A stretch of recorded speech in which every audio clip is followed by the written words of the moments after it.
So Big Josh Boy, I got to get your opinion on something. Yesterday, I did something that apparently some people think is weird, but I think it's completely normal. Like a little bit of backstory on me. When I was a kid, I was left alone a lot. Like I don't fault my parents for it. It's just they had to work 2 full-time jobs to keep us, fed and such.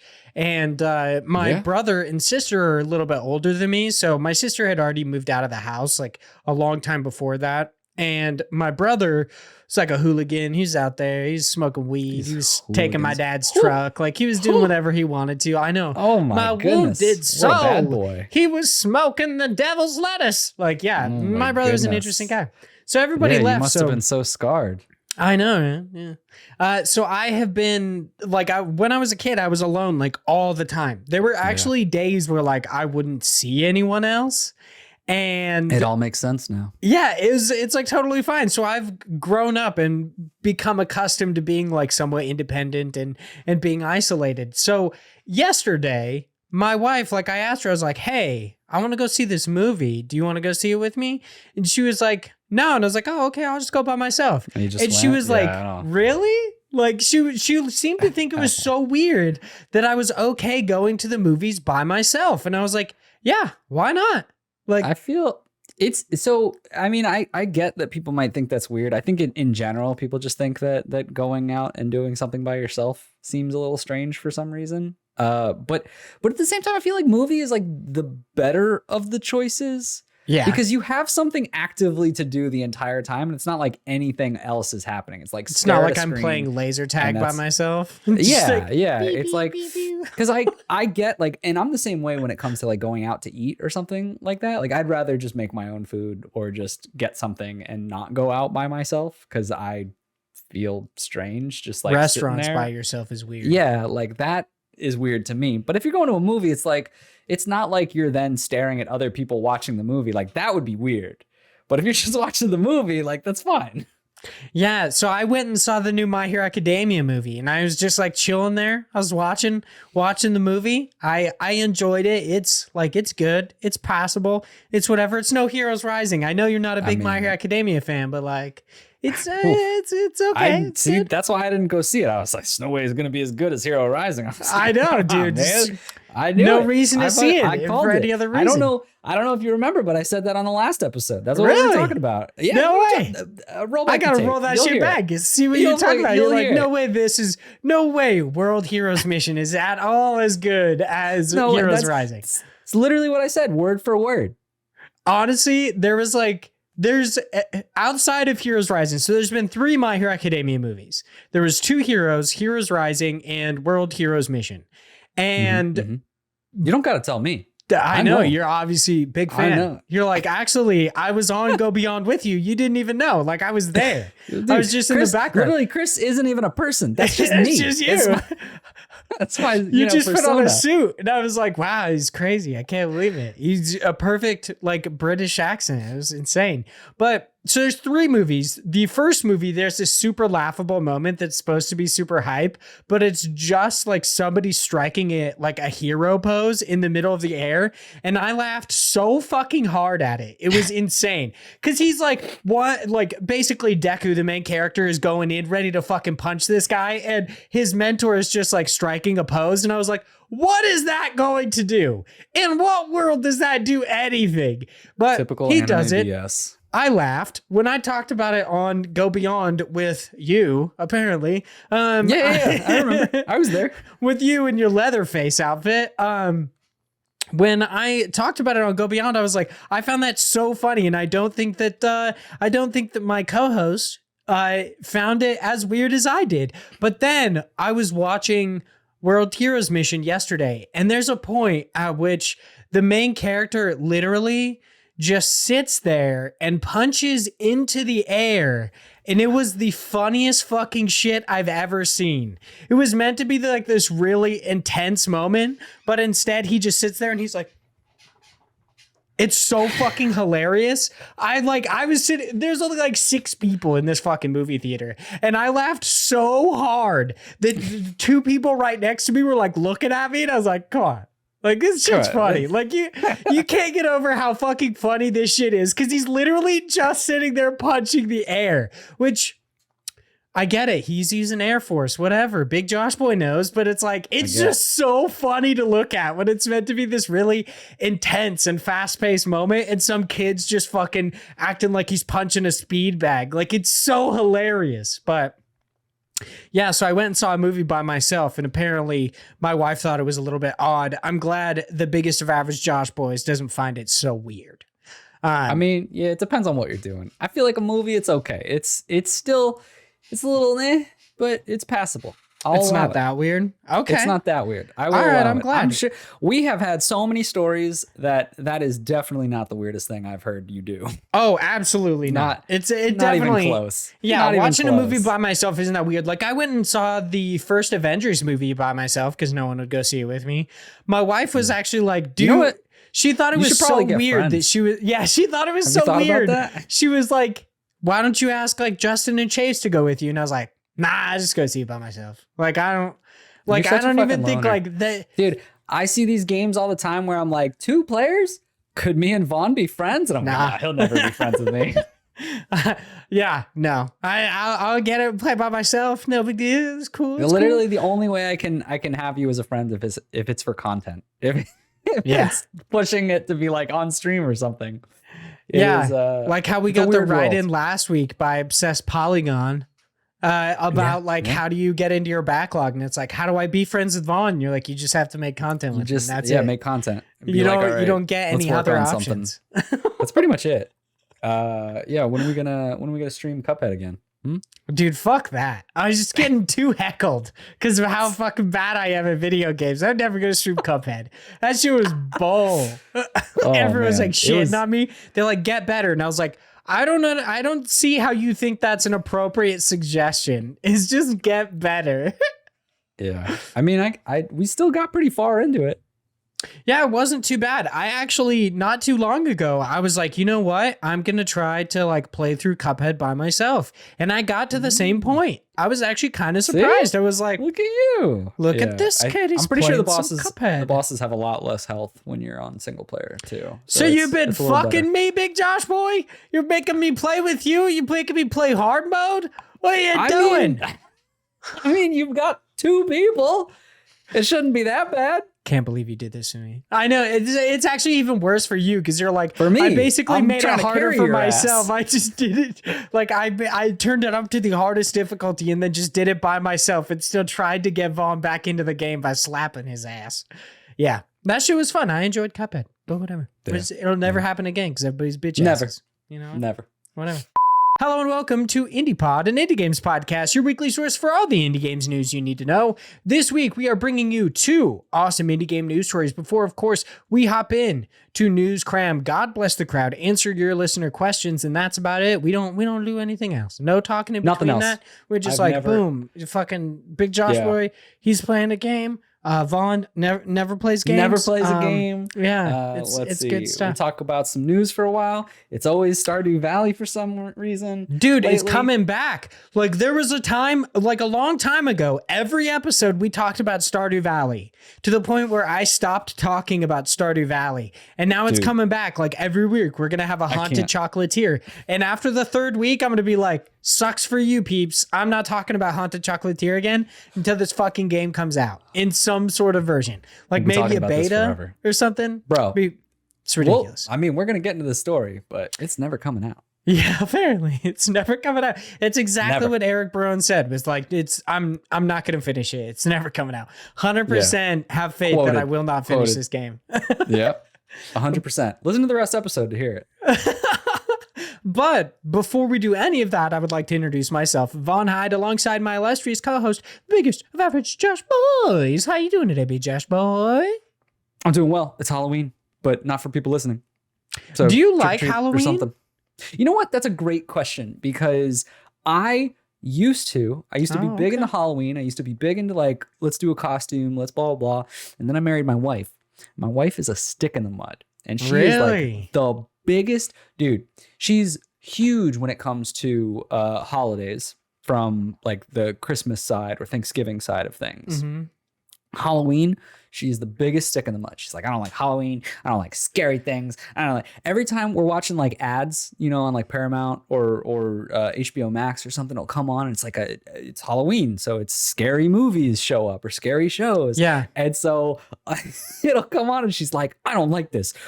Fucking Halloween. Like she'll just get so mad about the month we're in. Jesus. She's like, actually, she just blacks out all of October on every calendar. She's like, month doesn't exist. She's like, terrible. We don't do anything that month. We just hibernate. That's it. Yeah. She's not that bad. But because of that, it definitely has fed into my laziness because I enjoy doing things or going places or doing whatever. But also when my partner is like into it, I'm just like, to the point where, I was sick last week, so I kind of like lost track of time. But just this, this week coming on to this weekend, a buddy of mine was like, hey, are you doing anything on Saturday or Sunday? And I was like, no, not really. Why? And he's like, it's Halloween. And I was like, what? Like, I had no idea. I was like, that's cool. I was like, how did we get here? It was October just started. So I don't know. I used to be, but not anymore, is the, 5-second version of what I just did. I don't know. Would it surprise you if I said, I don't like Halloween? I'm not a fan of holidays, just kind of in general. It wouldn't surprise me because you were the biggest Scrooge I know. I know. Isn't it kind of weird? Like we got this house and Morgan was just like, how are you already becoming this like old curmudgeon? Like, because I got super annoyed that people were parking in front of my house. And I was just like, I pay for the parking space. I pay for this house. Don't park in front of my house. And I was like getting super weird about it. And then I realized it's like, I fucking am, dude. I'm like 95 years old. I'm like, fuck Halloween. Fuck Christmas, but give me presents. Fuck Valentine's Day. Presents. Fuck Easter. Like, why is Easter even a holiday? That one's bullshit. Like, it's all stupid. I guess it'll change a bit when I have kids, because then I can like dress them in like cute costumes and shit. Like, that's something I'm looking forward to. But as an adult, I'm just like, holidays kind of fucking suck. Like, let's all be honest. To some degree, yeah. But I've said the same thing with my wife about like when we have kids, especially when she goes on this, this weird Halloween tangent and October tangent of like, I don't like this. I'm like, you better change that shit when we have a kid, because I'm taking them trick or treating and whatnot. Like, you can't stand in my way. And she's always like, I know. She's like, it's fine, whatever. You just go out by yourself. Whatever. It's cool. Yeah. Go to the movies by yourself, whatever. Yeah, isn't that nice? I'll have a kid, so I'll be like, I'll just take my fucking kid to the movie theater, Just like, we'll be pals. It's like, hey, do you have any friends? No, but I have a child, so it's kind of like I have a friend. You kind of lose a lot of your friends. You're gonna gain new friends who just have kids, because it's gonna be like, who does your kid like? And you just have to become their parents' friends. Yeah. Or at least become, acquaintances that are just like, we're okay with each other enough to not bicker at one another while our kids play. Yeah, my family's always moved around so much that my parents have never had that, where they never got super close with my friends' families, because we never lived close enough to these people for a long enough amount of time. It was like we spent 2 years in a house and then we moved. But Chase, my childhood friend, I met him because his mom and my mom actually worked together, and they were friends. So so they forced you to be friends. Yeah, exactly. Like, my mom babysat him and his sisters and stuff like that. And then we all just became friends, and we have been since. But that's like the closest I've ever had to that. So I'm interested to see how it changes when I'm an adult. And it'll be like, I just straight up tell him, it'll be like, I don't want to be your friend, dude. Like, it's just, I'm going to bring my kid over and you're just going to shut up. Does that sound good? I'm gonna pull out a Game Boy Advance SP and I'm gonna play some Pokemans, and you're just gonna shut up, please. Thank you.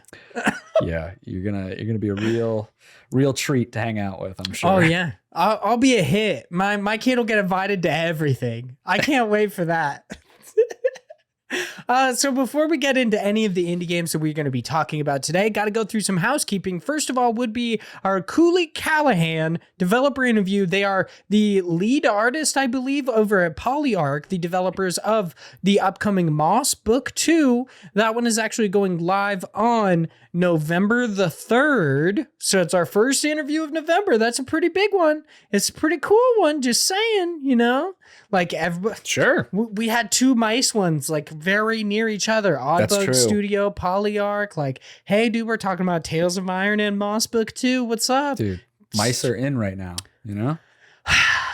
I just want to fucking, like, what's up, dude? I want some, like, a Redwall video game, a Mouse Guard video game. Like, let's fucking get this shit, dude.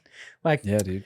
Whatever, I guess. I'll just go fuck myself. But once again, please check out that Cooley Callahan of Polyarch developer interview going live on November the 3rd. Each and every Wednesday, you could check out our awesome indie developer interviews. We have some sweet ones. Last week, it was Mecha Jammer. Before that, I believe it was the Oddbug Studio, or no, it was Echo Beach. And then we had like Oddbug Studio. We've had so many different indie dev interviews. So if you're a fan of those, check them out each and every Wednesday. They're on there. Plus, every Monday, if you're listening on free feeds, we put out our special episodes that have been, as for like before this, only it was Patreon exclusive. So you're getting some free shit. Now it's just going to be like, hey, let's talk about something like 4 months after it actually happened. That'll be the fun little bits of conversation. But if you would like those to be more timely episodes, all you got to do, give us $1 on Patreon. You get that shit.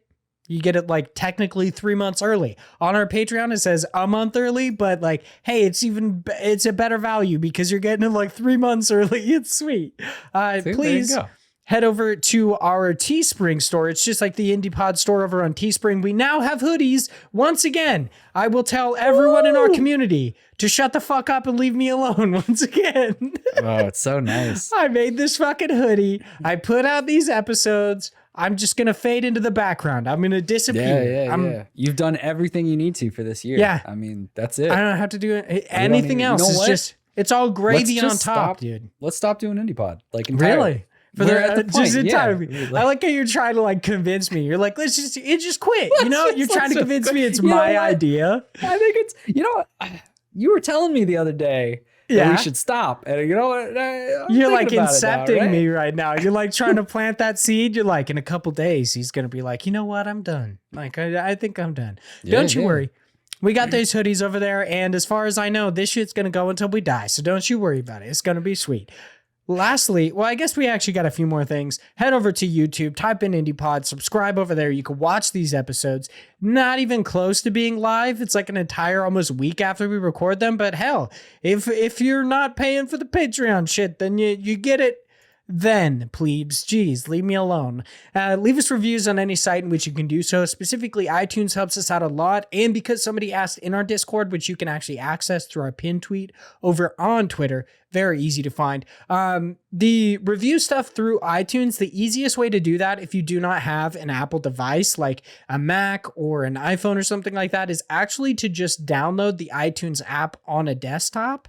And then you go into that, you can find your stuff and you can leave reviews. It's a lot easier. Which is super annoying regardless. Oh, Apple, yeah. Get your shit together. What the heck? It's fucking dumb. It's probably why a lot of these people don't ever review us. I probably wouldn't do that. Yeah, I did it.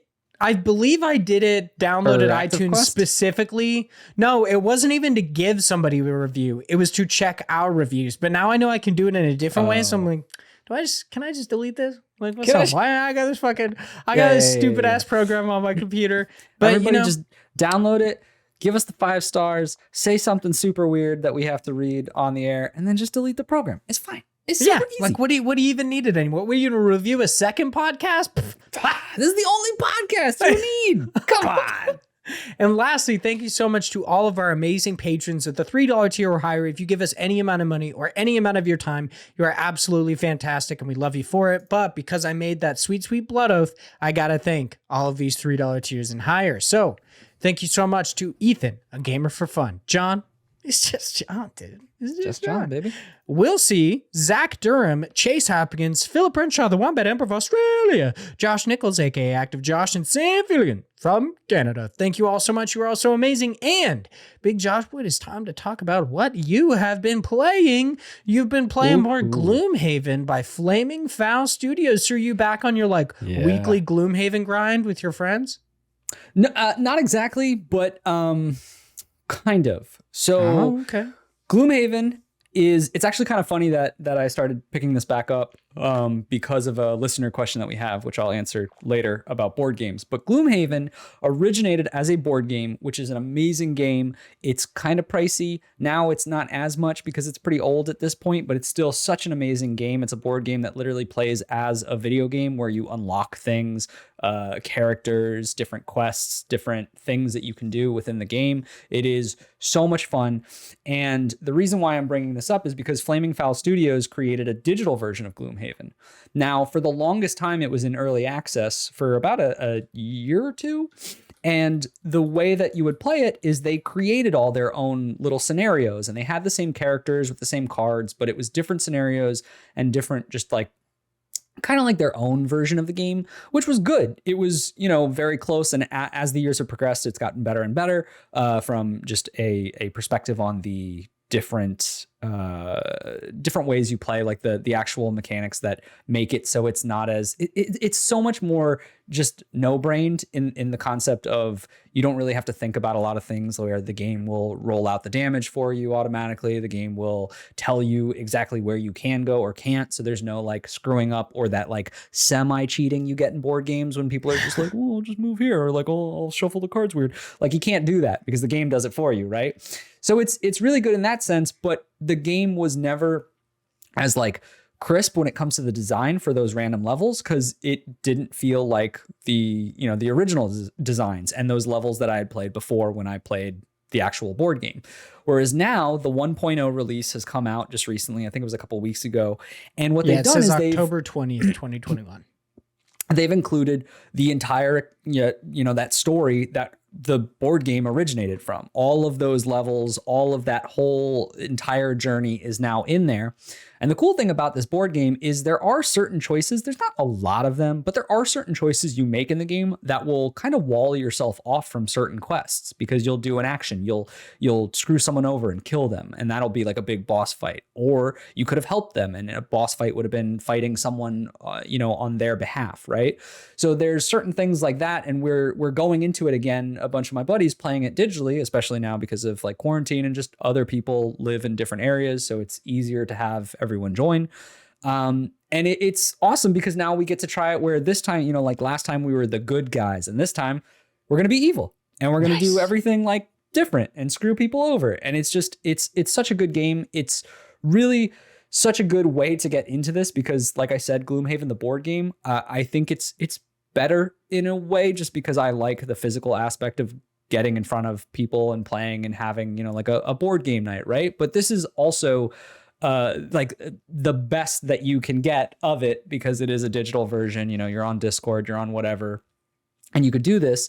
But some people might just like this better because it's all just taken care of, right? You don't have to do any of the math. You don't have to do any of the setup. You don't have to, have all the pieces in certain areas and flip the cards for the enemies and do all of the work that comes with a board game.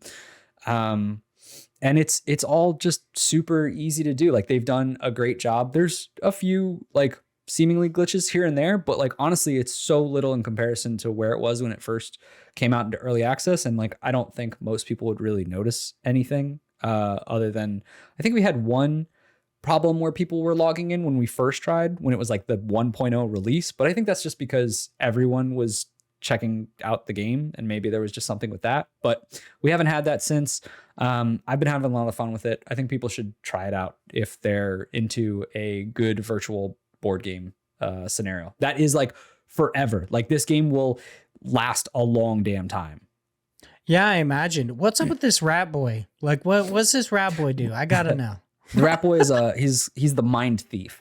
So he's an assassin, and he has a couple of cards where he can mind control people. Like you have something where if you're in range of an enemy, you can force them to walk one space and just like control them. And you use that generally when there's traps on the ground and just be like, walk into that trap and kill yourself. Or they're just like, they're okay, like, okay, that sounds good. This sounds pretty normal.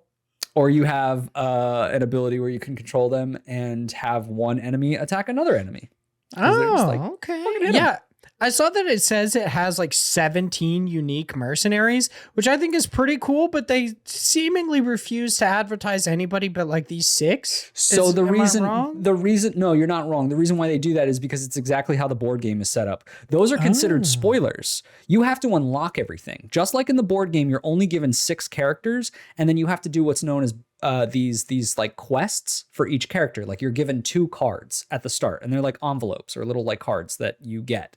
And it'll be like, you have to do this or this, and you get to choose which one. And like one of them will be like, hold 200 gold. And it's like a personal goal. It's like, you've always wanted to be greedy or rich. And so that's like your thing.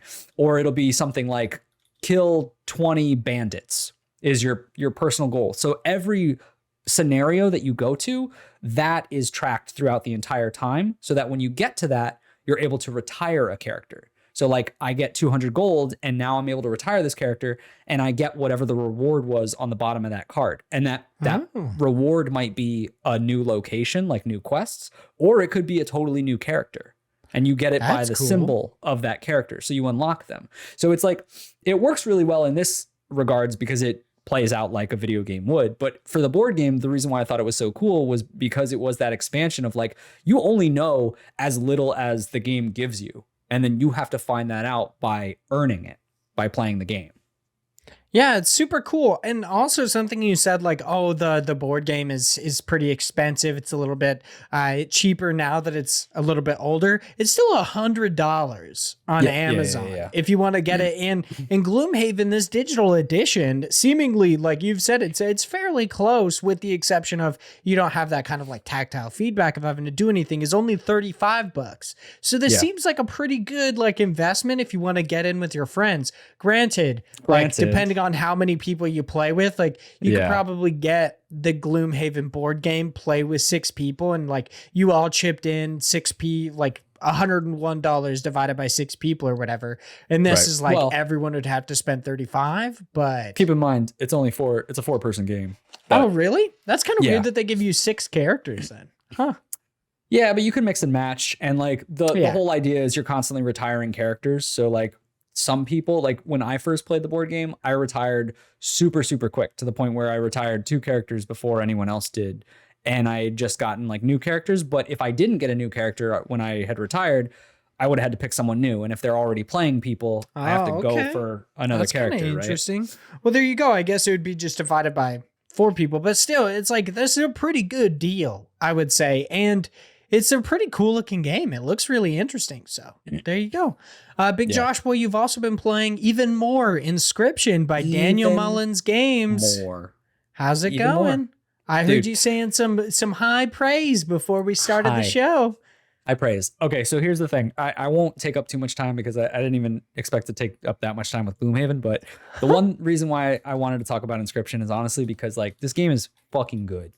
Like it just is. All right. I've played about 8+ hours or so now. I haven't beaten it, but it was one of those things where when we first talked, I was like, wow, I want to know why I'm in this room.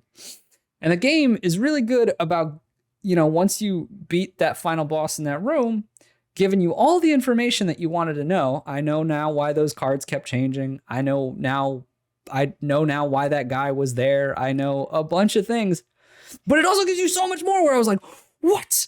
It's like twist after twist. And there's different parts. I'm in like the 3rd part of this game where it just keeps changing. And now there's this whole underlying story that I'm not going to talk anything about because people should just play this game. But like, man, this game probably would have done so much better if it wasn't a card game, because people just have that hate for cards. You would know, Big Josh Boy. You would know. I would know. I hate card games. I think it's so good. I do think that, you know, I play a lot of card games, but honestly, there are parts where I was like, I just want to get to that next juicy bit of story, right? And I'm at a part right now in this 3rd section of the game where I'm like, fuck, it feels like there's a good amount left. And I'm like, I just want to get past this shit. But I'm enjoying so much of it. And the fact that you still have this weird, you go from this puzzle escape room to being trapped in another scenario to then being in another type escape room to just like, there's so many things, and I'm so interested to see how this ends. And I feel like, and I'll probably talk about this when the end of the year comes up, I feel like this is like top of my list for indie games right now when it comes to this year, because it's just so good. Like the spooky elements, the card game is fun. The twists and turns are constant and like really good.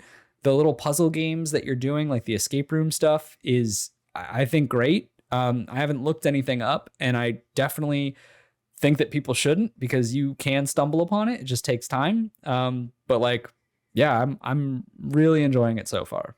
The way you've described this has made me think it's like the cabin in the woods of like eclectic indie horror games. It just seems so weird. Like, have you ever watched Cabin in the Woods? Yeah.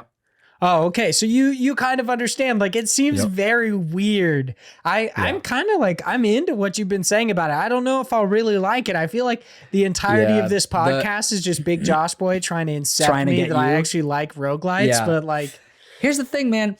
Here, like, why I would say like, you like them. I promise like them. You fucking, not only do I watch Hero Academia, not only am I Chris, but also you love roguelites. I don't know if you know this. What was the other thing I was trying? Oh, I was trying to get us to quit IndiePod. Also, you want to quit IndiePod. I'm gaslighting you. Like, nobody's business today. You're a champ right now. That's what I do. Here's the thing. It is a roguelite or roguelike for a long time. And then once you beat that portion of the roguelike, it kind of changes where it's not anymore. I won't give you any more than that, but like, dying does not have as big of an implication once you get past that first part. And then there's more forgiveness when it comes to you failing in the later sections. All right, I'm interested then. Well, there you go, everybody. If you're a fan of roguelikes or roguelites like me, then seemingly Inscryption will be for you. Dude, I also saw this is like kind of out there just because you said that like this is a game that's like really been probably taken you by storm and actually might even like take Loop Hero down a peg and stuff like that for your indie game of the year list. I was actually thinking like that got me on the idea of Loop Hero. Seemingly the 4 quarters, the developers putting in an Archer. I'm like, what's up, dude? I was checking out their Twitter the other day and I saw that they were like animating an Archer character and I was like, I'm about to fucking hop back into Loop Hero, oh my goodness. Is this the DLC we didn't know we wanted? Yeah, maybe it is. There but you go. Seems like we have heavily covered the games that Big Josh Boy has been playing. I've been playing too much. I've been like reading from some fucking Mushoku Tensei, like Jobless Reincarnation. Like I've been reading some light novels and shit. Man, and sometimes you say words stuff that I'm like, I don't know. You're like, are you speaking English? And I'm like, no, yeah, dude. I'm not. Actually, I don't think any of those words connect. Like, what is happening right now? But there you go. I haven't been playing any games this week, so we're going to head into our first news story. This is over on Nintendo Life. It's written by Liam Doolin, the fucking master of Nintendo Life. I'm glad to see you're still alive, Liam Doolin. I'm glad to see you still churning this shit out. You're doing a great job. I'll kiss you on the mouth one day. Oh, don't say that. It's like, say that. Liam just like he listens one episode. He's like, I don't even know these people. It's just not. No, thank you. He's like, they invited me once and I'm glad I said no. Yeah, exactly. He's very glad. No, so dude. I know. Yeah, you gotta chill. Not in no way offending the god that is Liam Doolin, but I'm basically just going to read the press release that is actually part of this, the blog part, because I don't really need like necessarily the speculation. But over on ConcernedApe's blog, he's talked a little bit about the Haunted Chocolatier, or their like official website, a blog post on their official website. Motherfucker, it's shit's weird. But he wrote somewhere. Writes on there and says, the bottom line is that I won't rest or release this game until I'm personally satisfied that it's very fun and compelling in every aspect. If it never gets there, I'll just never release it. But don't worry, I have 100% faith that I'll get there. Everything is on the right track so far. I have the complete vision for the game in my head, and it's just a matter of grinding it out, which is what I'm doing every day. Thanks for reading this. So, kind of just an update on the Haunted Chocolatier. Seemingly, if this game is not exactly what Eric Barone wants, ain't putting it out, which I actually really appreciate. I like this do. whole idea. Like, obviously there's that tunnel vision aspect where it's like developers will look at something for so long that they just lose sight of certain things. But like, I'm glad that ConcernedApe is refusing to compromise what they believe their vision for this game is. I think that's awesome. It's respectable. I think that the way that they talk is not healthy. Oh yeah. Sounds bad. Yeah. I don't enjoy the language of I will not rest until it is 100%. And it's like, no. Yeah. Initially when I saw that in the article, I was just like, is that a typo? And then I saw, nope, that's actually included in this fucking blog post, which is like, bro, granted, if that's, take a nap. You deserved it. You need a Kit Kat, bro. Yeah. So the thing is, I respect the idea of the vision and like the idea of having it's great that they're in a point in development and a point in their life where they can work on games. Like, this is the indie dream, right? You get to work on a game where you do it for you, not for the people around you, not for the audience. You're doing it to have a game that you believe is what you envisioned. And I think that is amazing and that's awesome. What I don't care for is, like I said, the idea of the perfectionist when it comes to that. But also I question why they showed it then. Like, don't get me wrong. People are going to be hyped for this no matter what, because people love Stardew Valley, right? People are so crazy about it. And they have such a fan base when it comes to that world and that game, right? That no matter what, these people are going to be diehards. But like, if you're not 100% into it and it's still in like this phase of like, if it doesn't work, it doesn't work. Why show it? Why give people this weird, because you're just setting yourself up for a potential failure when you could have just hidden it. Like, it just seems weird because you're saying one thing but doing another when it comes to like, ConcernedApe has a number of other projects they were talking about, just things that they're working on other than this, but they didn't show any of those, right? So why would they be like, I might not release it, but here it is? Like, it just seems strange. And granted, they can do whatever the fuck they want, right? That's the whole point. Like, they're the indie dev. They get to decide these things. But I do know that perception is a real thing when it comes to these kind of games. And like, if they're in a position where this game might not come out for 6 years, like, did we need to have these stories? Did we need to talk about this? Yeah, it is kind of interesting. Honestly, I feel like it's mostly just because like I feel like the 100% thing is just a way for ConcernedApe to reassure their audience that like, don't worry, this isn't going to be a rushed out project to then gain money from a fan base or from Stardew Valley's fan base. This is just to let you know, I will not release this until I'm satisfied that you are going to enjoy this experience. But seemingly he says he has 100% faith that he will get there. So not even necessarily saying that it might not happen. He's saying like, I think that this will happen. I will put out this game. But I feel like that's where it comes in, where it's like trying to put out this video to get people excited already, to kind of get everything churning, to get those news cycles going. Because you know that every fucking time this is mentioned is going to be a news story. Once again, like we said at the beginning of the shit, it's like Stardew Valley before. It was like, oh, the speculation of a new Stardew Valley update. It's coming. Oh my God, it's a week away. Oh my God, it's here. Like every fucking week we had Stardew Valley articles. And I feel like, in a sense, like a weird metagame way of marketing, I feel like ConcernedApe is doing a very similar thing, where is being like, I'm going to get back in that news cycle. I'm going to get the Haunted Chocolatier out there and people are going to be recognizing it. They're going to know that I have this new project coming. So when it releases, it's going to sell like hotcakes. Like it's going to be out there. People are going to buy it.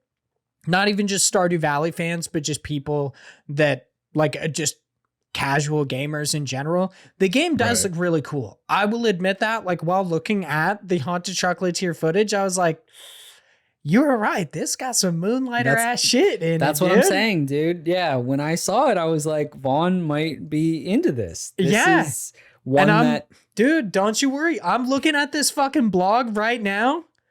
He changed up the sword animation, so now it looks a little bit different. Am I like, am I gonna get into the Haunted Chocolatier? What's happening right here, big boy? Oh man. It looks interesting. Like I enjoy the idea talking about these stories. Yeah. This is never. No, I enjoy the idea of like the going into this magical portal to kill these beasts to then take their blood, guts, and viscera and make it into chocolate, which is a hilarious commentary on the chocolate industry in general. It's like there's fucking rat tails and shit in chocolate, dude. Yeah, this was based on a true story. I don't know what you're talking about. Why are you so blown away by this? No, I just think it's so interesting how real this shit is. I know. That's what I'm saying, dude. How do you think Nestle does it? Yeah, exactly. It's just a lot of rat poop. But I personally, I think that this is like, it's really interesting. Granted, like you said, like what was the point of releasing it if you didn't have like, if you weren't 100% sure that this game was going to come out? But I feel like it is like, I don't know. I guess in a sense, like Eric Barone is just leaving that little bit of doubt. That's like, if this game doesn't come out, I told you that it might not. You know what I mean? Like just in case. Yeah, it's a little weird. Like I totally understand that because I'm the guy who like when somebody asks if they want to do something, I'm like, maybe. So I don't say yes and I don't say no. I say maybe. Like, let me check with my wife. Yeah, the second that day comes, if I'm like, I'm just not feeling it, then I don't do it. And nobody can say that I said I would because I never said I would.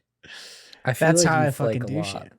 I don't call it flaky, dude. I never said I would do it. So if I say, here's the thing. If I definitively tell you, yes, I will do something, I'll do it. Don't you worry. I will do it. But if I say maybe and you're a bitch about it and say that I said I would come, you are 100% wrong. I never said that I would show up. A man of his words and of loopholes. Exactly, dude. That's how I live my fucking life. The poop hole is the loophole. Now, time to move on to our next and last main news story for today. This one is once again over on Nintendo Life. It is written by Thomas Whitehead, and it is Thunderful acquires Robot Teddy to expand into game investment. So this one's kind of interesting. Basically, Thunderful, who's known for publishing and developing games, they publish things like some of the SteamWorld games, Lonely Mountains Downhill, Cursed Golf, The Gunk, soon like upcoming, have newly acquired a investment company. It's like kind of a business and marketing company called Robot Teddy, who has worked on games like Among Us, Super Hot, and What the Golf, and basically just controlled the business and marketing aspects of this so that developers could just focus on developing their game.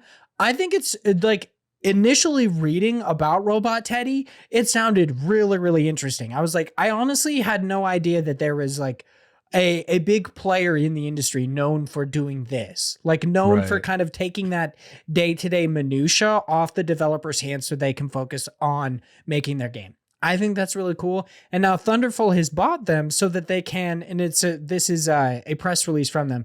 Thunderful Advertisement will establish 2 new funds, which will be managed in collaboration with Robot Teddy to bridge gaps where there is currently a lack of options in the industry. As well as managing these funds, Robot Teddy will continue to offer support to developers who want to self-publish. So all of these games that are like wanting to just put it out on their own, they are doing those business and marketing sides of everything.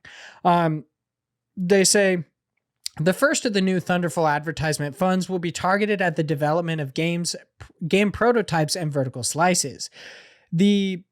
What? I honestly do not know what that word is. It's like paucity. What does that fucking say? Does that say paucity? It's Paucity. What is that word? The presence of something only in small or insufficient quantities or amounts. Dude, fuck me. That's a word at like 8 levels of abstraction. And I'm down here on like 1. I'm a little mud man. Yeah. You know what I mean? Like they're fucking blowing my mind here. So the paucity of prototype funding is a huge problem in games in a games industry that currently favors those that already have substantial financial reserves. This fund will help redress that balance and unleash the creativity of independent creators. The second fund will support the development of VR games, a booming sector that is rife with opportunity when it comes to self-publishing. VR project funding is sorely underserved, and up until this point has been focused on a small number of publishers, platform funds, or investment. I think both of those sound really interesting. The working on prototypes and vertical slices, I'm actually kind of wondering how big of a problem this is in the industry. Like, they make it seem like it's this kind of like plague on the industry, but I'm wondering how developers feel about it. I don't know, because it's an interesting thing where I guess they're talking about, more already established but still smaller companies, right, that want to experiment with new ideas, but it goes into the whole idea of a company, especially one that maybe just got a hit or got a game out that was good enough to keep them running, to be like, what's our second game, right?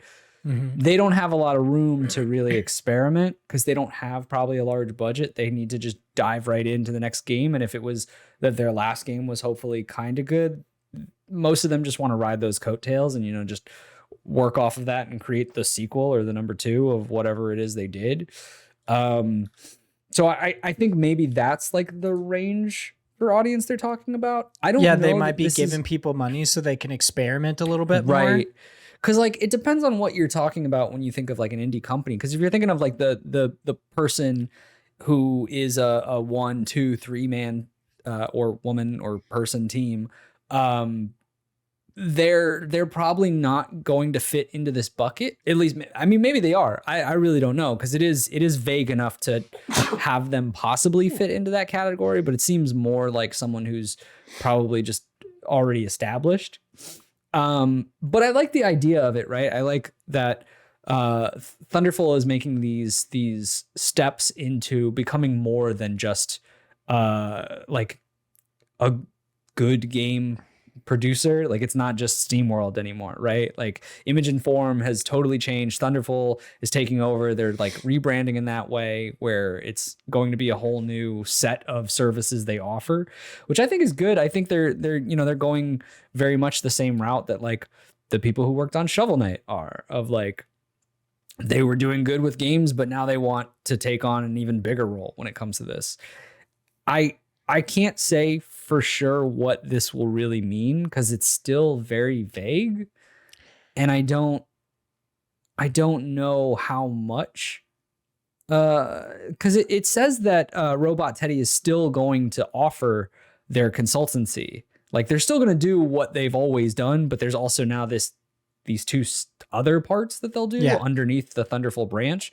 So it's interesting to think about like how much of this time and effort is going to go into these two parts. And really what I want to know, and will be the next news story that'll be the big thing that I'm looking forward to, is who are these companies that they bring on as their first individual, like their projects, right? Because that's going to tell you exactly what this is for the future of Thunderful. Like, are they going to bring on that 1, 2, 3 person team? Or are they going to bring on someone like, an indie developer who's already had a game out there that they're like, we want this crazy idea, but we just don't have money. So I don't know. It'll be interesting. And then the VR thing, like, I don't know enough to talk about VR. I think a lot of people want to jump on this bandwagon just because, VR is clearly going to be a future type thing. It's hard to tell when exactly it'll become more mainstream. Like, it's becoming more mainstream, but like it hasn't had the same kind of like trajectory that other console types have, where they're just like, everyone's got one now, right? And that'll probably come later, but it makes sense. Like, I think from their point of view to dump some money into that, just because you want to be ahead of the game, right? Yeah, while reading this and just checking out some stuff about game prototypes and vertical slices, it almost makes me think that Thunderful Investments is trying to like they invest in independent teams to help them find other investors. Like, it seems a little bit odd. So like they help them develop these prototypes and vertical slices so they can then go to another company and get more money. Like, it seems very odd. And I'm not saying that this is shady in any way. Like, the way I said it made it seem like it was odd, but like it seems completely normal. And I like that Thunderful Investment might be doing that they might be like, yeah, we'll give you some money. Seemingly you won't, like, I don't know, maybe this will be like where contracts come in. Cause like maybe if they give them that and they enjoy their prototype and vertical slice, they'll give them an immediate opportunity. Like, we will publish your game. Or maybe they could then take that and they could go to like a larger publisher. They could go do stuff with like Microsoft. They could go do stuff with Sony. They could go do stuff with any, like with EA Originals or UbiArt, whatever. Right, I don't really know. Right. I think it does seem kind of cool. What you're talking about with VR, yeah, I don't know enough about the space in general either, but it does very much seem like everybody sees VR as being the next huge step in games, but we just haven't had the technology to match that leap yet. Where it's just like, the accessibility question of exactly. Is it in enough people's hands or on enough people's faces, I guess, in this context? Yeah, I'm just waiting for full dive, dude. I want to get my brain melted. I want that fucking death game, bro. It's like, that's all I want. I'm sure it'll come. That is the end of this news story. So it is time for us to hop into News Cram. News Cram is our weekly wrap-up segment where we, the hosts of Indie Pod and Indie Games Podcast, cram you full of all sorts of indie games news. This week, we do actually have one quick news story before we hop into all the new stuff. Our first and only quick news story for today comes by way of IGN, where it supported that Unknown Worlds Entertainment, developers of the popular Subnautica series of games, have just been purchased by Krafton. This South Korean company is most noted for its work on the PUBG series of games. So they are like PUBG's parent company kind of thing. Well, what's up? PUBG's fucking Aqua, like, you're gonna go down and then all of a sudden you're like, oh, scuba gear, and then you can shoot people down there. It's gonna be nice. That's the only reason why they would buy the studio, right? Is like, we need a water world to compete with Fortnite. Let's make this super unrealistic now instead. I could kind of see that. They did say, like, in the article, they did say that Unknown Worlds Entertainment will continue to operate in an independent capacity, very similar to a lot of the news stories that we heard coming out of like Microsoft's acquisition of studios with like Double Fine and In Exile and Obsidian, where they were like, yeah, they basically just give us money and leave us alone to make what we want, which is like, if you were to publish an indie studio, that would be how I'd want it to go. Granted, like if it was an indie studio, like if you bought fucking like Lionhead or some shit, maybe they need some oversight. Cause like, let's be real. But if you have a team like Unknown Worlds, like they obviously know how to develop games. They have a good track record with Subnautica and Subnautica Below Zero. They know what they're doing with this franchise, and seemingly Krafton is just like, yeah, we'll give you some money and you fucking do your shit. Now, however much this is related to Tencent, I have no idea. Lots of people are weird about fucking Tencent. It's a little bit odd, but like, yeah. And I get it. I understand, but also find it really weird at the same time. So I can't wait for Subnautica, the battle royale, the crossover. Dude. PUBG. I can't wait for Subnautica with guns, and then like instead of the ring, it would just be like sharks that circle around and like get closer and start eating people. I believe isn't the Calypso protocol also like a PUBG thing? It's also from Brennan Green's like whole thing. I think it is. Let me check. Clue. The Calypso. No clue. I'm filling time until we get the search results. Oh, but it's not Calypso, it's Callisto protocol. But it's in the PUBG universe. So I did like your song. But yeah, it's in that universe and it is being published by Krafton. So it's like seemingly they're already starting to work on these different versions of PUBG. So are we going to see a version in which like they put out Subnautica, like Subnautica fucking Subnautica protocol, and they're just like, boom, dude. Turns out Subnautica also in the PUBG universe. It's like, what the fuck are you talking about, bro? I'm telling you, it's gonna be great. I mean, I can't wait. if the Callisto Protocol is good, which it seems pretty good, and I believe it actually has some people that worked on the original Dead Space working on it, it's like seemingly Crafton is like, bro, you just fucking do your thing. We'll chill back here. You making dope ass fucking games. We'll fund that shit. We'll make money. Like that's all I'm cool, saying is I want to get in a ring and shoot some bitches with a harpoon. There you go. Harpoon guns have always been like very interesting to me, but it's also like, how the fuck does that work? Like you have this like rope attached to it. It's just so weird. So yeah, whatever. Dude. Like, have you ever seen bow fishing before? That's insane. My brother goes bow fishing. It's fucking weird. Like it's very similar. You have a fishing reel on your compound bow and you have wire attached to your arrow and you just shoot it into the water and reel in these fucking fish. It's cool, but weird. Like I'm not into it, but that shit's weird. It's a very interesting practice. But moving on to our new stuff, our first 2 items of new stuff come by way of Nintendo Life, where it supported that adventure game Ashwalkers by Nameless 13 or Nameless XIII. I really don't know. Seems like it's Nameless 13. Just saying. Sure. Whatever. Is headed to the Nintendo Switch sometime in Q1 of 2022.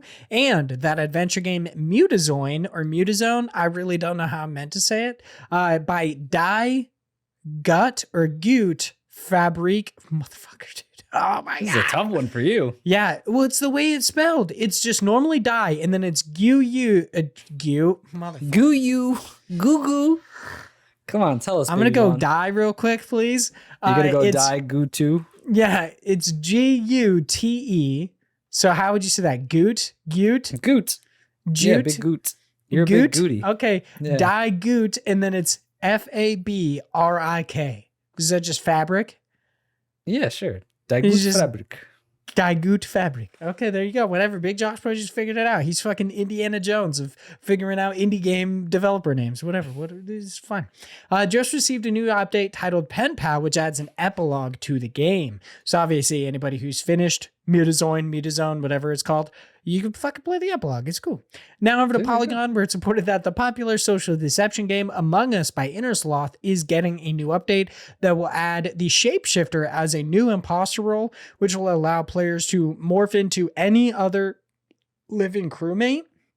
Yet no release information was given, and seemingly they're also going to give you another role as just the normal crewmate. So I love roles. Yeah, everybody loves rolls, dude. Everybody does. Nice little wheat rolls. People like those Hawaiian rolls. It's like, can you kill yourself, please? You know, like I'm sick of people being like, I'll bring rolls. And I'm like, sweet, dude. I'm going to get like a nice wheat roll. I'm going to put some ham on that shit. And then they bring those stupid ass Hawaiian rolls. And I'm just like, I need you to leave, please. I need you to just evacuate my immediate vicinity. Like if I could call down a meteor, I would. You know what I mean? Like I'd kill myself and everyone around me, you know? Oof. Hawaiian rolls suck. Also, like the Hawaiian chips that are of the same thing, you can just go fuck yourself. Now over on Twinfinite, where it's reported that adventure game We Are OFK by Team OFK is now headed to both PlayStation 4 and 5, as well as PC sometime in 2022. That one seems kind of interesting. It's an adventure game about being in an indie rock band. So that's cool. There you go. Some people might be into it. The art style looks really cool. Now over on IGN, where it's reported that action RPG Weird West by Wolfeye Studios is headed to the PlayStation 4, Xbox One, and PC on January 11th, 2022. Let's fucking go, Big Josh boy. Hell yes. I'm so excited. Oh. I am sad that it didn't make the cut for this year, but it's a good way to start next year. Yeah, dude. And this time we're not going to be fucking just debated by the West of Dead, you know? This one's actually Weird West. This is actually Weird West, boys and girls. We are ready. It looks so good. I watched more gameplay of it. People turn into werewolves and shit. And I was like, oh, fuck yeah. You know what's funny about this game, too, is I know so little about it, and I am so hyped for it. Like, oh, yeah. If anything, it's actually kind of a bad thing. We're like, we're too excited for this fucking game. We're going to play it, and we're going to be like, this is dog shit. Yeah. What is happening? My werewolf chunked out like Fat Pikachu. What's happening? Yeah, I don't know, but it's also one of those things where I haven't looked at anything else since like a year, 2 years ago, and I'm still like, Weird West. This game could be like all of a sudden it's about collecting teddy bears, and I'd buy it day one, and I'd be like, man, this is weird. I feel like they did not lie. You're like, they fucking aptly titled this game. Okay. Yeah. All right. Whatever. The action RPG Death's Door by Acid Nerve is now heading to both PlayStations 4 and 5, as well as the Nintendo Switch on November 23rd. And lastly, NeoStream Interactive, developers of the upcoming 3D action adventure game Little Devil Inside, revealed some gameplay details during PlayStation's State of Play event on October 15th, which shows off some of its combat, crafting, and some storytelling elements. Did you happen to check out this little bit of gameplay? No, I have no interest in this game. Oh, you're so dumb, dude. Why are you so dumb? I'm a big dum-dum. I don't know. Honestly, though, are you excited about it? I'm still really excited for it, with the exception of like its overworld map, and the way you traverse it is very weird. So like the gameplay breakdown is odd because it shows like I think his name is Billy. He's like sitting at this train station. Train comes by. He gets on the train. He goes forward a little bit. He gets to his next train stop, gets off. And then it's like an isometric view of this world map where it's all of these like Russian nesting doll people just hopping along these paths until they eventually get to these like world encounters where it's like, you could talk to this old lady. You can buy corn. You can ask directions. Like you can do whatever you want. It's like, okay. And then you just move past that. You walk up a bit, you get in a car, you drive somewhere, and it's like another event that can happen is that sheep can block the road. And I was like, you're making a big deal about something where you just come upon sheep, and then literally gives you two options where you like kill sheep, or you honk. Like, I was like, what the fuck? You always honk. Yeah, you couldn't have given any better of an example of like an emergent event in your in your world. I don't know. It's just fucking sheep in front of your car. It's a serious problem. You know, sheep are always getting in the way. They're nasty little buggers. Apparently, dude. But then they go to this, once you actually reach destinations, then you go into that really, really nice art style that we initially saw from the trailer. You walk up, it's a full kind of like 3D action adventure game. You get pushed into this pit, you got to fight these tentacles, then you're fighting zombies and shit. There's this cool thing where like it shows, Billy, I think is his name. I still really don't know. Stab into like a skeleton and then throw it at another skeleton. All in all, it looks really cool. I would recommend checking out the gameplay trailer. The only thing that bothers me is that overworld stuff where I'm like, why does it look like Russian nesting dolls? It looks stupid. Like, that's a shame. I mean, maybe people like Russian nesting dolls. All right. Why don't you stop hating? Maybe they do, dude. Maybe they also like the only events that happen in this fucking game are sheep. They're just like, I can't wait. I hope a colony of ducks isn't blocking the road. Oh man, how am I going to get past them? And it's just like a beep beep. A beep beep. That's all you got. I fucking hate life, dude. What more do you need? I don't know, like a fucking kraken, like this shit is Sea of Thieves. Like, we mean, what more do I need? I need a fucking chimera trying to come and eat my dick. Like, that's what I need. This shit's got fucking crazy ass like Cthulhu shit in it. Let's go, dude. I want to see some weird shit, not some dumbass sheep. And then when it showed the sheep, they were all like they were vibrating, like they existed amongst like 12 different fucking planes of existence. It was weird. It's okay. Look. You're getting too angry about these sheep. Win. If you had waited and watched the rest of the trailer, those sheep turn into a motherfucking kraken. They meld together. They're like, did you just honk at me? Yeah. And the second you go by, kraken. They got you in a fucking like perfect pincer movement. They're just like, like it's fucking Men in Black. Yeah. Oh, exactly. Okay. All right. I guess I didn't see that part of the trailer. You know what, Big Josh boy? Dude. That's my fucking bad. I can't believe I just did that to them. That was my favorite part of the trailer. I can't believe you didn't see it.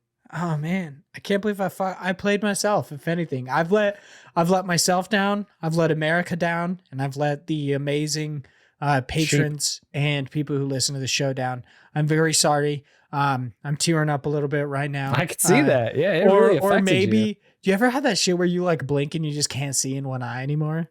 It's just like, nah, you don't get to see a doctor.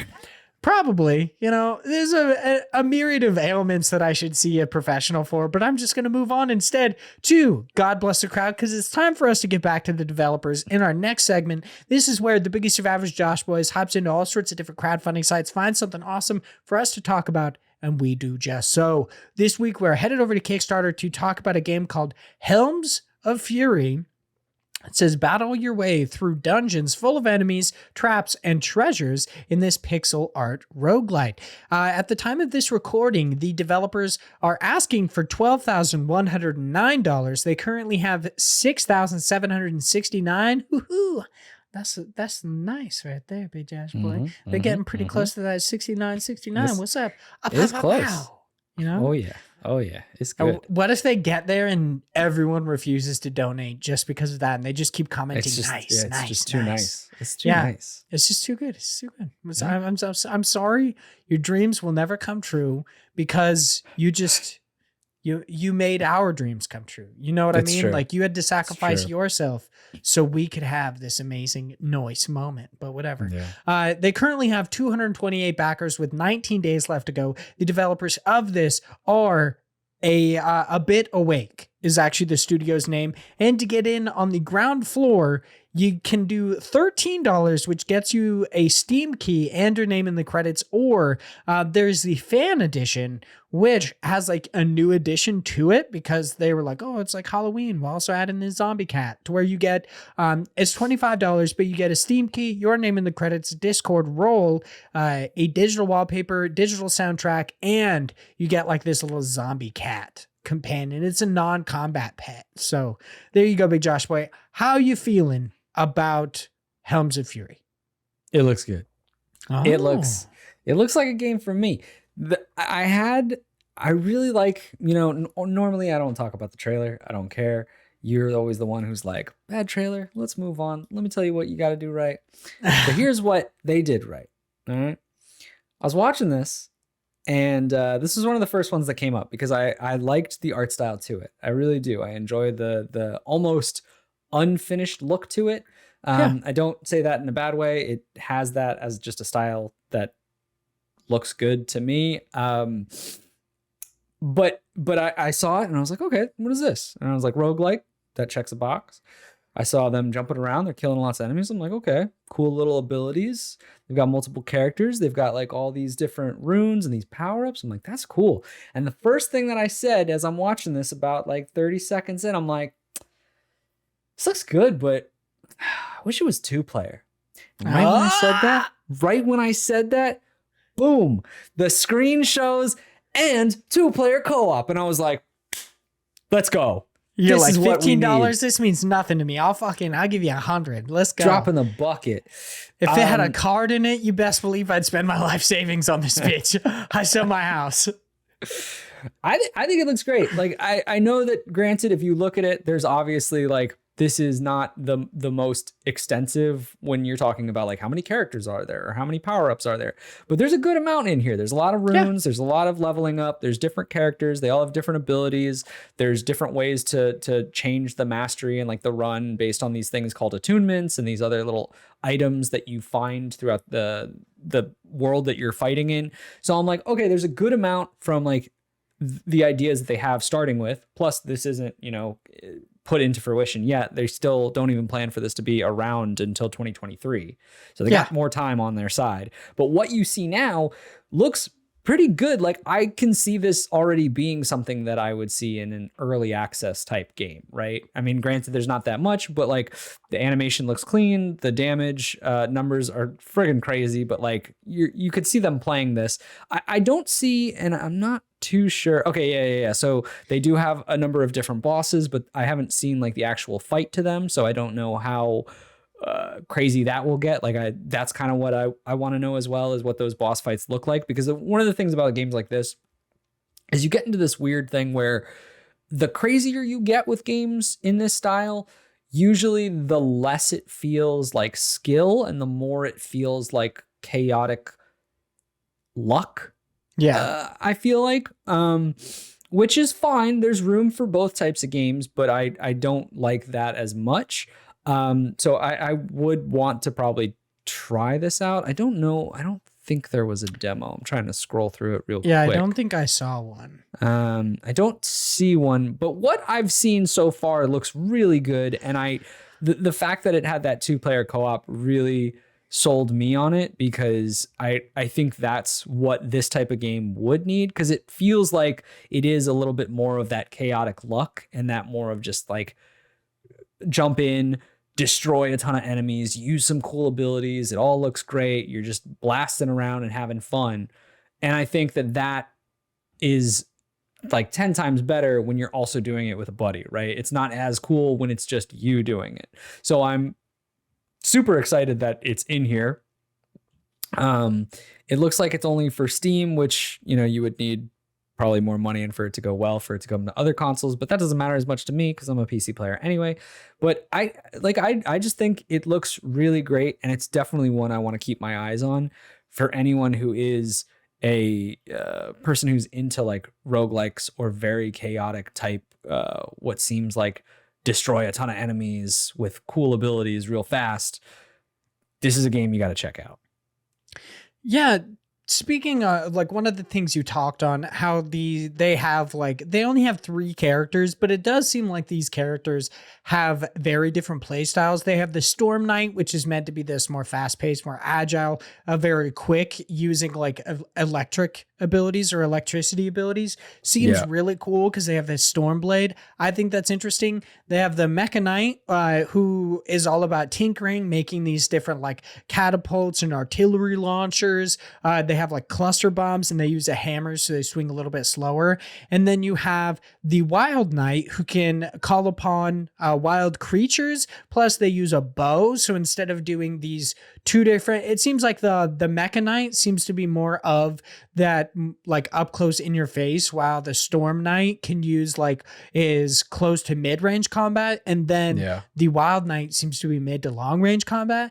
I think it seems really cool, and I think they're diverse enough to where they don't currently, like if they put out a demo, I don't think they'd need more. But by the time this came out, like maybe a 4th character would be cool.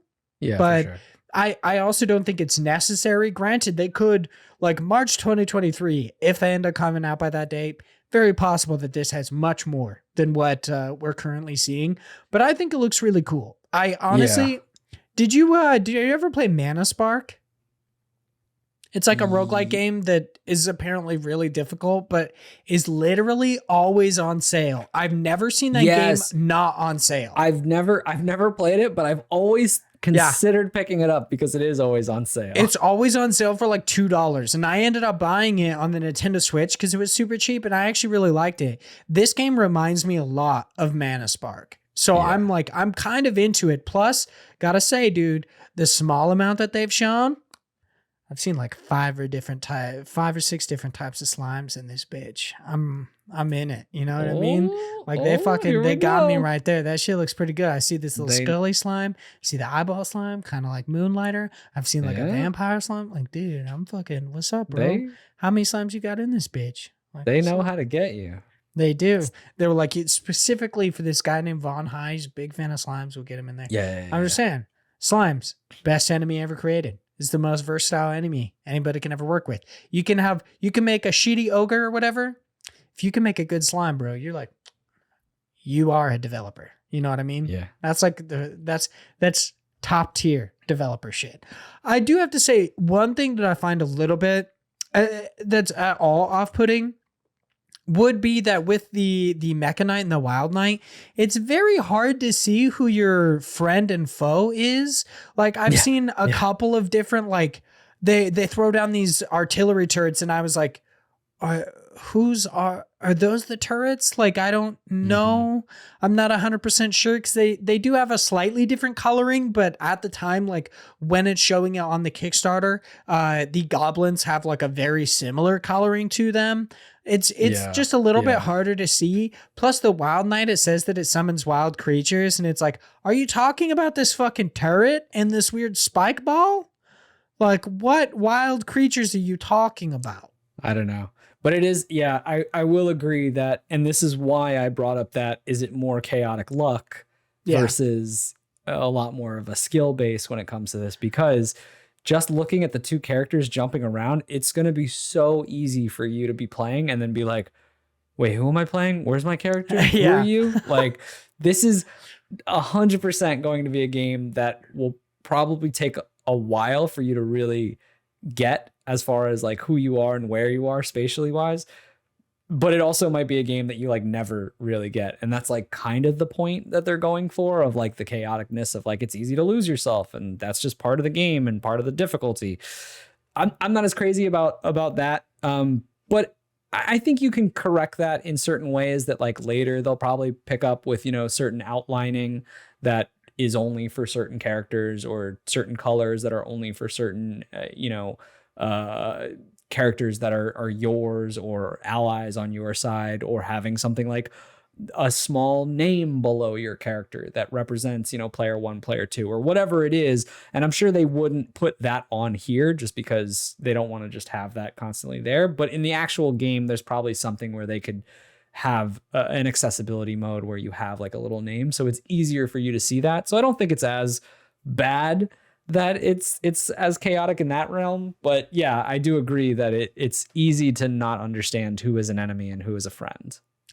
Yeah, I think the only thing they have right now to really distinguish it is, and it's the only thing I've seen it on, is that enemies have health bars when you damage them. That constantly linger above their heads versus everything else. But it seems really interesting. I think Helms of Fury seems really, really cool. Once again, it's like $15 to get in on the ground floor. It's over on Kickstarter. So, Big Joshua, you got any last bits you want to talk about before we move on to our listener questions? You know what I'm surprised they didn't do? I'm surprised they didn't have a tier in here that is get 2 copies of the game, one for you and one for your friends. That is actually kind of surprising. You would think so, because this is like, I would say a big selling point of this would be that co-op. Yeah. So, there was one, bring a friend early bird, but they were all early bird ones. There you go. See, okay. I'm just too slow. I'm too slow. Well, they've shown with like the zombie cat thing that they're not afraid to like give a little bit extra. So maybe if people are like, I really want some co-op shit, maybe they'll pop in like at a higher tier, at that $50 tier. They'll be like, you get 2 copies or whatever. I don't know. Maybe, it seems like it's possible. So there you go. Once again, that is Helms of Fury. It's over on Kickstarter. It's still got like 19 days left to go. So if you are a patron or a plebe, you're listening to this, head over. If it sounds interesting, give them that $15. Give them, what was it, like $25 if you want some extra stuff in there. Seems very interesting. It's only actually $13 US. It's 15 There you Canadian go. dollars. Yeah. See, for that game. So it's even cheaper. You got to do it now. Time to move on to our audience questions. Our first question comes from Joel. They say, this may be a question for Big Josh Boy, but what is your favorite roguelike and your favorite roguelite? So they're asking for one of each. Yeah. What you got? So before I answer that, I want to define what I think of as roguelite and roguelike, because a lot of people will go about, you know, different ways of describing them, because some are purists in what a roguelite means. For me, a roguelite is, a roguelike, let's define that one first. Rogue comes from it's much more rigid. Yeah, Rogue, the reason why this definition comes is from an older game known as Rogue, which had these mechanics of you starting as a character, you would go through a certain area. If you died, you would start back from the beginning. And the only thing that you take with you is the knowledge of how to play the game and how to get better and things that happened in the world around you. It's randomly generated, but you understand the base mechanics and get better at it. Roguelites are games that took that and kind of improved upon that. I won't say improved in the light of like that was bad, but improved in a way for accessibility, because I think that a lot of people struggle with that form of gameplay because it is quite challenging. Whereas roguelites help out because they incorporate a lot of those same elements. You'll see things like randomly generated maps, or you'll see things like death is a constant thing where you're then starting over again and starting from the beginning of whatever it is that you started from, you know, whatever the beginning is in that game. But what they do is they'll usually have things like upgrades that have this meta progression where you're able to somehow become stronger based on like a currency you gained in a run from before. And so now you're a little bit stronger to fight the next boss that you might have died at, so that you can, even though it's not just learning it and getting good, there's a little bit of element where the game helps you out by it rewards you by grinding in a way. Now, the reason why I describe it that way is because some people will probably argue with what my picks are going to be, as far as what definition they fall into. I think my favorite roguelite is going to be Spelunky, Spelunky 2 specifically. And the reason why I say that some people might find that a little weird is because Spelunky technically does have some meta progression where you can, throughout the game, as you progress into more worlds, you'll have a person who will stand there and be like, hey, if you bring me 3 bombs, I'll create a shortcut for you, or whatever it is. You bring them a weapon, you bring them money, you bring them something. And then the next time you play the game, you can skip a few levels and just start at another shortcut into the world. And the reason why I don't describe it as a roguelike, even though it has that, is because it really doesn't benefit you much to do that, because you start off with so little, whereas you would have gained a lot more items starting from the beginning of it. And quite frankly, I don't use that feature. So I'm just going to consider it a roguelite because it's so minimal, the amount of progression that you get from it. My favorite roguelike, fucking Binding of Isaac. Like, come on, man. It's Dumb too question, good. Joel. God. It's too good. How dare it's you, too dude. good. And the Binding of Isaac, I even think is closer to roguelite than roguelike, because even though the Binding of Isaac you would say is a roguelike because certain characters, as you play the game, you unlock, new things or new items to use. But I think the addition of items, like you gaining new items, doesn't really help you. And you're always going to start off with those characters at the same starting point, minus a few changes where like Isaac will get the D6 when you do certain things in the game. But like that's his base value once you're at a certain point. Like once you've unlocked everything, like it's not like you have a better chance at getting, being stronger. You don't ever start at anything other than your base value. So I think in some cases, like Binding of Isaac is more roguelite, but people will argue which way. Honestly, I think the terms don't matter. Like mostly everything is a roguelike if you want to get serious about it, because it's often that there is some form of progression or something that is like slightly off, and that's the whole point of the genre. But Binding of Isaac is the best, like hands down. Come on now. There you go. But, Joe, why'd you even ask? Come on. Why'd you even ask? Best ones to jump into, though, I'll do this really quick. As far as people who are just beginning, I'd say the best one is probably Hades. Just came out. People still talking about it. It's real good. It's got a great way of progression for people who don't like roguelikes because they're hard and because they are often put off by the fact that they get no progression because they die and have to restart the entire thing. Whereas Hades does a really good job of, and so does, what is it called? What's the game? Fuck, I can't remember. What's the game that you played that Children had of Morta? the family? Yes, Children of Morta. Thank you. Hades and Children of Morta are both games that are really good. I say Hades though, because it's easier, honestly. Children of Morta is like, it's pretty hard for someone just starting out in roguelikes. But they're two games that are both amazing at, even if you fail, you still get story. The game will dish out new beats of the story to you that you honestly are at a detriment if you're too good at games, because you will lose story, because you'll beat something that then they'll never play a story beat to you. If you beat, what's her face?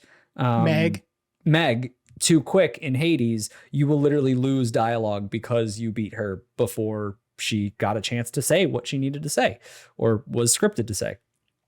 Other games, Slay the Spire, really good because, people who don't like card games, like I didn't like card games at all until I played Slay the Spire, and it changed my view on it. And plus it's a game where it's not like a lot of roguelikes are built into, or like the new age roguelikes are built into this idea of like, you have to be fast paced and be able to like be mechanically good at games. Whereas things like a Slay the Spire is a lot easier since it's just, you get to sit down and think about it, right? You don't have to constantly be on edge. And then two others that are just random ones that I picked is Undermine, because Undermine is good about like, you can constantly progress and you can grind and get stronger throughout the game if you're really having a problem. And Dead Cells, because Dead Cells is just good. There you go. And I mean, a lot of those are actually on PC Game Pass. So if you do actually have Xbox Game Pass on PC, you can hop in, maybe even on console. I can't 100% tell you, but like if you just wanted to dip your toe into the genre, you could check out, I believe, like I know Dead Cells is on there, Children of Morta is on there. I think Undermine might be, but I'm not 100% sure. It used to be. I don't know if it still is. Let me do a quick check. But like Hades is on there. Like there's a lot of, I think Slay the Spire is on Game Pass as well. Like there's a lot of these games that I mentioned are all there. Yeah, so if you're wanting to get into it and you're like a complete newbie and you really don't know if you're going to like them, I feel like if you had Game Pass, it'd probably be a really nice way to do that, because you're like, oh, okay, I do this $10 a month. I do this $10 for just this month, and then I can play a couple, see if I like them or not. Check it out. Undermine is not on Game Pass. I think it was at some point. Yeah, I think it was a long time ago. Yeah, or maybe it's just not on PC anymore, but specifically Game Pass PC, I do not see it as something that you can play. Yeah, speaking of Hades and Game Pass PC and everything, did you ever try out Dandy Ace? I know that you were saying that you were wanting to try it. Okay. Yeah, I did. How was it? It was pretty good. I didn't talk about it on the show because I didn't play enough of it to really get a good grasp of it. I liked it. I think it does some pretty cool things, but I feel like it gets pretty repetitive, and it wasn't as it just didn't string me along as much as I would have liked. I feel like with roguelikes, you really need to get hooked by either the gameplay or by the story, because you want to be able to constantly do the same thing over and over again. The one thing that I will say from a perspective of like, if you want a challenge, I thought Dandy Ace was pretty hard, actually. Like, I think it's a pretty challenging game, because I was on like a lower difficulty and I was still like, wow, this is kind of hard. But yeah, it wasn't like, I would recommend it after the other games that I said. I wouldn't put it above any of the others. All right, there you go. Zach writes in and says, are you guys into board games? If so, what are some of your favorites? For me, Betrayal at House on the Hill is always one of my favorite in-depth ones, and just discovered this great party game called Wavelength for more casual nights. So, Big Josh Boy, are you a fan of board games? Yeah, I feel like this is a lot of questions for me. Yeah. But you're good. Yeah, I'll just fucking rattle on for a while again. I love board games. I don't own a lot because I have a crutch, which is a buddy of mine who just seems to buy them for some. He just has like this, like he literally just doesn't spend money on anything else. He's just like, I just need board games. And so I go to his house and play a bunch of them, but I have a good amount that I've played with him that I really love. I love games that are cooperative and have a story to them that play out more than just like your casual Candyland of like, I played it once and it's the same thing every time. Right. Which is a weird thing to say because I play roguelikes a lot. But I play things like Gloomhaven. I've talked about that. Gloomhaven is probably one of the best board games I think out there. Tainted Grail is another really good one. It has a story beat to it. It has a really cool combat system. It has this mechanic of exploring through the world and trying to find different spaces and have different interactions with them, which is super cool. Destinies is another really good one where that one's not cooperative, but it's a 3-person game where you're literally playing against each other in a story-based mechanic and like trying to complete your objective at the same time. But it has the same mechanic where you're walking around this giant field of different locations and trying to interact with them based on your skill set as a character in the game. It's really good. And then for more casual ones, Splendor is a really good one for people who don't play a lot of games, but just it's super easy to pick up. It's like trading gems and just buying things, and whoever gets to 15 points first wins. Very fun.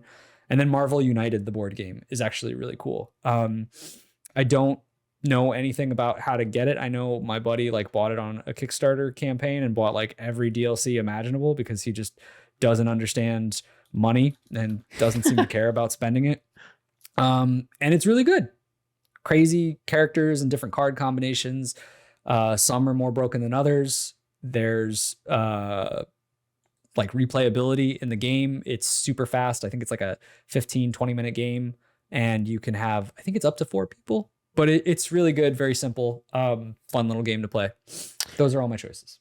Is Marvel United, does it look like weird little chibi versions? Chibi version of the Marvel character characters? Oh yeah, it is on Amazon now. Okay, so yeah, like Marvel United superhero cooperative card strategy board game comic merch bundle with Spider-Man and Doctor Strange expansion. So you can actually pick that one up over on Amazon. Yeah, it's a lot of fun. I don't care about the Marvel universe really. It's not anything that I'm into, but I like the game. It's a lot of fun. You don't have to know anything about it. It's just playing into it. There's some things where like if you're looking at it, you'll be like, oh, Marvel in this movie. And sometimes our friends do that, and I'm like, haha, that's great. And then we just move on. And that's that.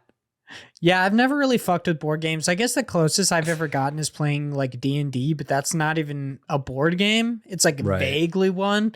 And if you would count that, like Starfinder is one I want to check out, but I've never enjoyed them enough to the point where like I really want to devote a large portion of time to it. So obviously, like I said, that was more of a you question. But Zach also writes in and says, what do you think is the most consistent game series? I would argue The Legend of Zelda. There's something like 17 main titles in the series, and they are all pretty good. So what do you think the most consistent game series is? I think I'm going to kind of just go Nintendo again, because I feel like Nintendo has a really good track record when it comes to this, and just the Mario 3D games. Like, I feel like when you look at all of those games, people generally have so much good things to say about them. And they're always like, Mario 64 is the best game ever, blah, blah, blah, blah, or whatever it is. But they're really good. They're like, you know, even if like, and it's so accessible, like everyone likes Mario. I feel like it's just an icon that like everyone knows. It's super easy. It's kind of a cop-out answer. My other one would probably be something like Grand Theft Auto, because I feel like that's just like always been popular no matter what. But yeah, probably those two. I mean, they're like, for me, the way I thought of it was like consistent as in based on like game design and if somebody was into one thing. So like for me, I thought of with this question would be like the Call of Duty series. Like, let's be honest, people shit on a lot of like the Call of Duty games, but they are consistently good games. Like, people might not like Advanced Warfare, they might not like Infinite Warfare, they might not like playing 25 different World War II shooters, but in reality, a Call of Duty shooter is still a good shooter. Like, it's still, you know, it's associated with some pretty good like quality gameplay. So like that's where I would go with consistency. Also, like obviously the Madden games, they're always consistent because it's the same fucking game every year. Like, it's just so funny. They do like slight changes and stuff like that, but obviously when it comes to like the names. Yeah, I mean, Legend of Zelda, I feel like is a really good option for consistent game series. The only reason that I was like thinking about it a little bit differently was that like the Legend of Zelda series has tried to change it up a few times, depending on what titles you're talking about, with like the Minish Cap Spirit tracks, the Hyrule Warriors games. Like Zelda they 2. even changed their art style between like Twilight Princess, a little bit more realistic. Obviously the original or like 8 to 16-bit. Then you've got things like Wind Waker, which has like an entirely different art style to it. Then they've tried using different types of peripherals, like the Wii Motion Plus with Skyward Sword. Like I think that they do have a consistent quality to them, but the reason that I went with like Call of Duty or Madden is because like, you know, if you like Call of Duty, you'll like every Call of Duty game. Sure, you might be annoyed at the setting, but like they never vary in gameplay. Madden never varies in gameplay, but Legend of Zelda, you could be a fan of the original Legend of Zelda game, not like any of the others. That's how different these games are, where it's like, sure, maybe you'll like the next like two after the original, but the second that you get to like Wind Waker, you're like, I don't know if I like this. Then you get to like fucking Breath of the Wild, you get to like Triforce here, or I forget what it's called. It's like Triforce Warriors, or I can't remember. The Dynasty Warriors. type game? No, that they one's made like for Hyrule Warriors and Hyrule Hyrule Warriors? Warriors Legends. I'm talking about Yeah. the one on the 3DS where it's like mostly a party game where you play the different versions of Link with different caps on. I just forget No what it's idea. called. There's crossbow training. That's a good Link's one. crossbow training on Wii, dude. There's just so much like variation to the gameplay style in Legend of Zelda.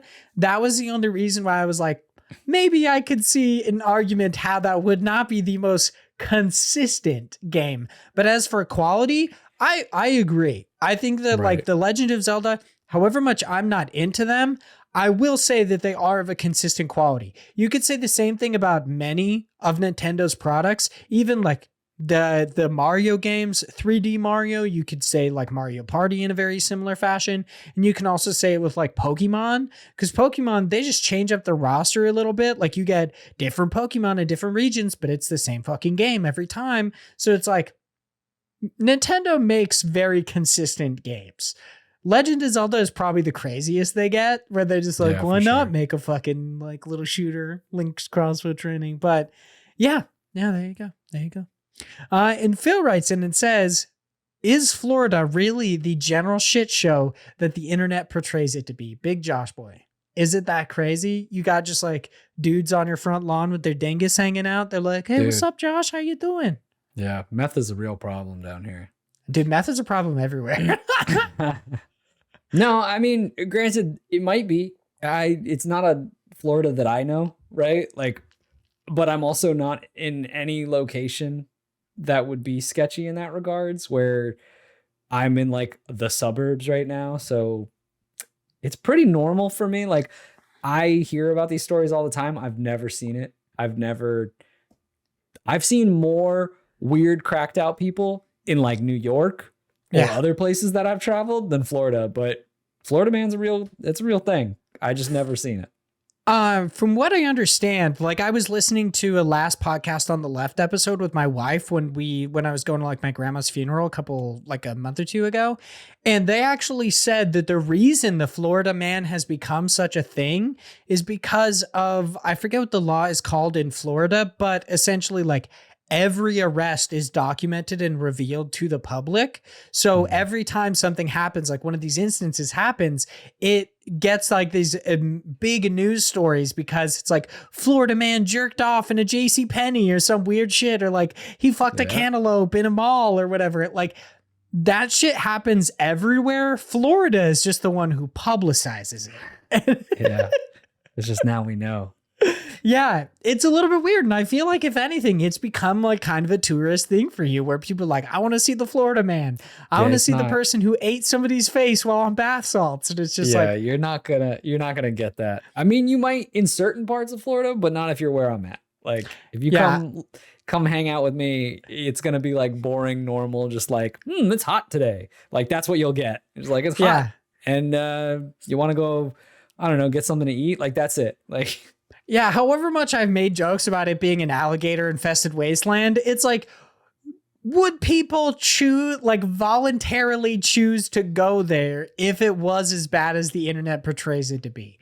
I would say no. For sure. There's here's the thing, man. Like, if you want to, okay, so let's take, Phil, for example, right? And all the animals and creatures that are up where he's at. He's probably seen the animals that are more stereotyped with his location than I have ever seen alligators. Yeah. Like I've seen maybe like one or two, and it's like at a zoo. Oh, I was about to say that's too many. Until you got to the zoo, I was like, if I'm fucking walking along the road and just see an alligator, I'm dipping. I'm getting on a plane, I'm leaving. I've lived here all my life. I'm 31 years old, and in 31 years, I have never seen one outside of where they're supposed to be for me. I've actually seen a peacock in Idaho. It was a little weird. Like when I worked at GameStop, I was going to go open the store, and the peacock was just like guarding my store door. And I was like, get the fuck out of here, bitch. It's like, I got you, bro. Yeah. I like sat like a little ways away, and I was like, what do I do?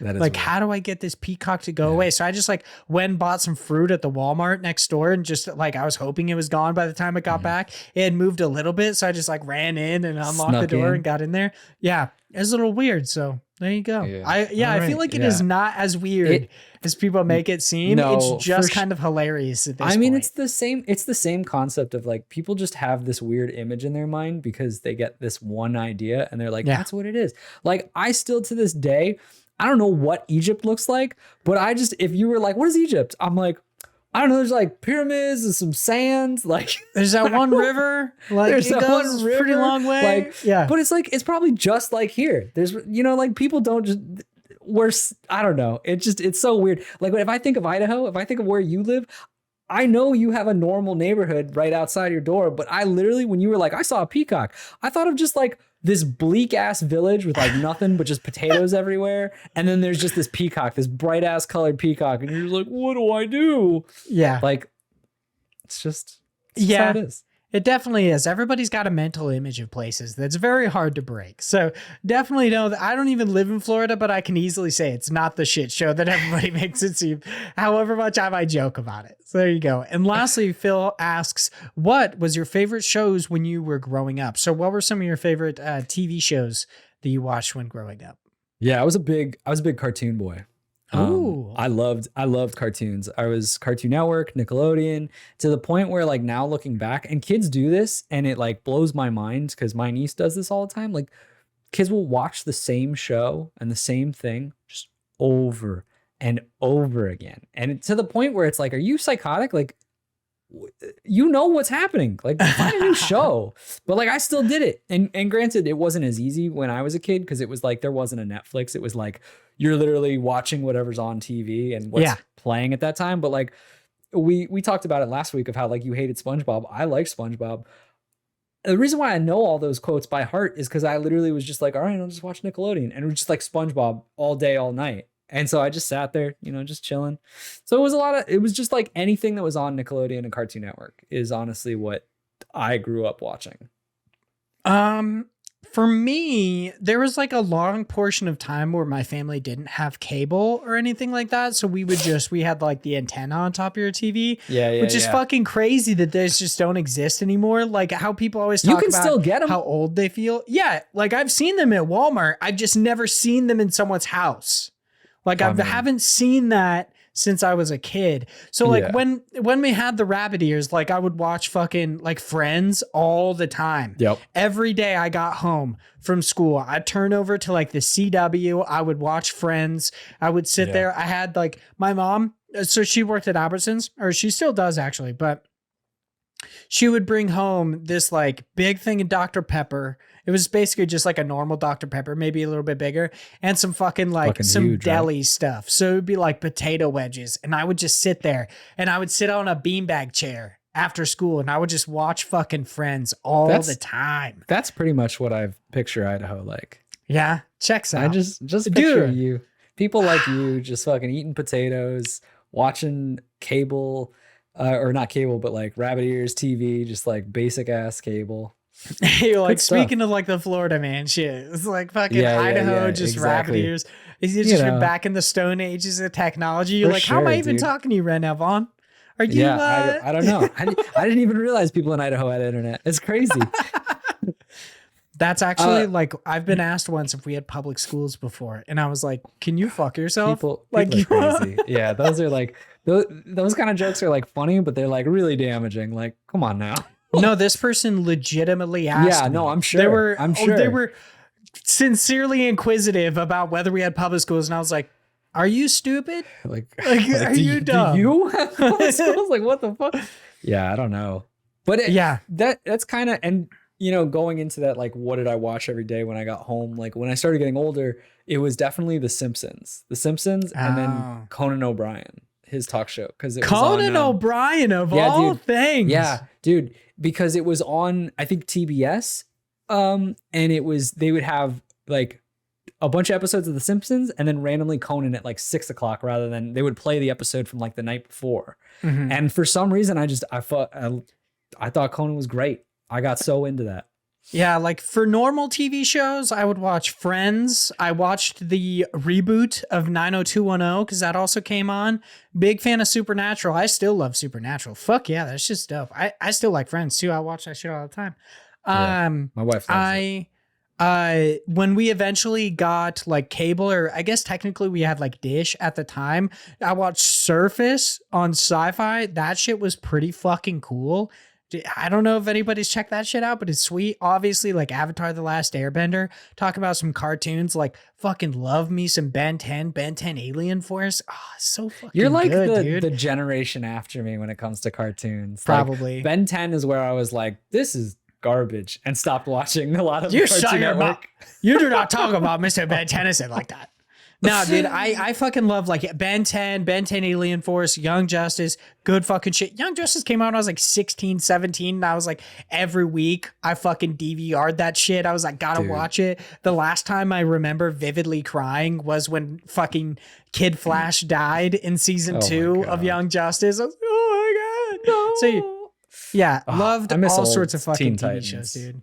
Yeah, the older Teen Titans shit. The older so Teen good. Titans, so good. So good. I even asked for it for Christmas. I got the complete series on DVD. Ooh, like I was like, fuck nice. yeah, dude. Teen Titans.